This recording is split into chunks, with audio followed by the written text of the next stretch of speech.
Welcome back.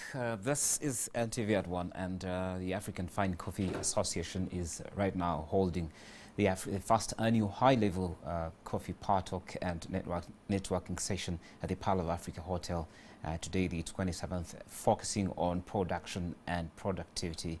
And this comes with an aim of interesting women and youth in coffee sector participation for improved coffee productivity. This annual Africa Par Talk will be, is being headlined by influential motivational speakers that are coming in with the name of driving productivity discussions to not only engage the youth but also contribute to promote the coffee roadmap agenda. So in the studio with me this afternoon is Mr. Martin Maraka, the Program Manager, Africa Fine Coffee Association. You're welcome, Chief. Thank you very much. Yes, good afternoon. Good afternoon. How's the part talk going on? It's going on very well. We have a huge number of young people in the room that are very focused and interested in getting into the coffee industry, either as farmers or from the consumption side. All right. Yeah. Before we focus on what you think they're coming in to do, there's been a lot. You're holding it as the Pearl of Africa, right? Yes, we're holding it to the Pearl of Africa. Great. Should even be the first time Pearl of Africa is holding a coffee conference, because most of them happen here at held at the conference center here at this arena. Well, going forward, there's been a lot of conferences actually. About coffee. Forums about coffee, discussions, etc. The list is endless, of the conferences that have happened. How is this one different? Why did you name it Par Talk? What different agenda are you coming with this time around? Well, thank you very much. I think it's very important. I have worked in the coffee industry for the last 8 years, and I have seen many changes within it. But one of the things that we have not seen is a focused meeting for young people in this country. We must not forget that Uganda's, I think, statistically saying 75% of these people in this country are below the age of 35. What does that mean? That our young people are our biggest resource. Uganda hopes to grow its national coffee production to 20 million bags by 2025.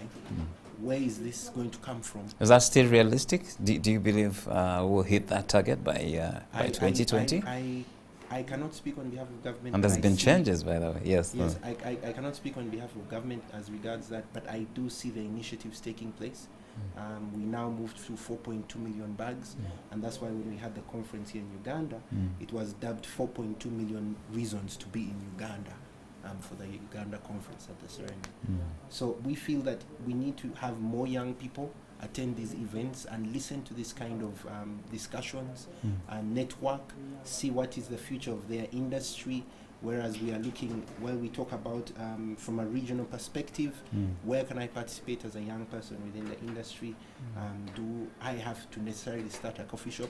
Probably not. So where do you think, because you've been in the coffee sector, like you said, for quite a long time, where do you think beyond these white-collar jobs and like the CDA or ETC, where do you think the youth, where are the opportunities for youth, to get involved in the coffee subsector, the way you know it, the way you look at it, beyond the farm, or even maybe, because I think first is to attract them to these farms and see how you can get them to love the coffee subsector. Yeah, thanks so much. So very quickly, I'll start down here. I'll start at the top.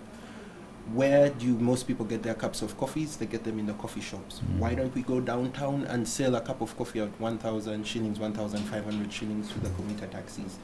It doesn't take a lot of capital, and it's a high turnover business. I'll give you an example. In Bali, my home area, there's someone called Matthias who's selling a cup of coffee at about 1,500 shillings. He sells about 1,000 cups a day. That is innovation to solve a local problem and to solve a local need. You go to Dambara Bus Park currently, Ankole Coffee Cooperative Union has partnered and now have a small store where they sell cups of coffee. I've heard of that concept, by the way, from you know, the Inspire Africa. I think Mr. Nelson Tugume is trying to do that. But you see, the nature of business of startups here in Uganda, and we've always had this challenge of businesses come and go in a very short time. How different do you think the coffee business that you are trying to attract the youth in is going to be different from other businesses? The same challenges, the same narrative that we're having. How is that going to happen? And that is why I wanted to ask you, in the last question here, what is the level of your of engagement with you and government in far as promoting youth involvement in the coffee subsector is involved? Okay, that's very important to note before we even think about sending these guys to the park to go and see how to put up coffee shops. I'll tell you, one of the reasons why we did this is because at our organization we get visits almost on a daily basis from young people that are already in the sector and want more information. They want to know where exactly do they go from here.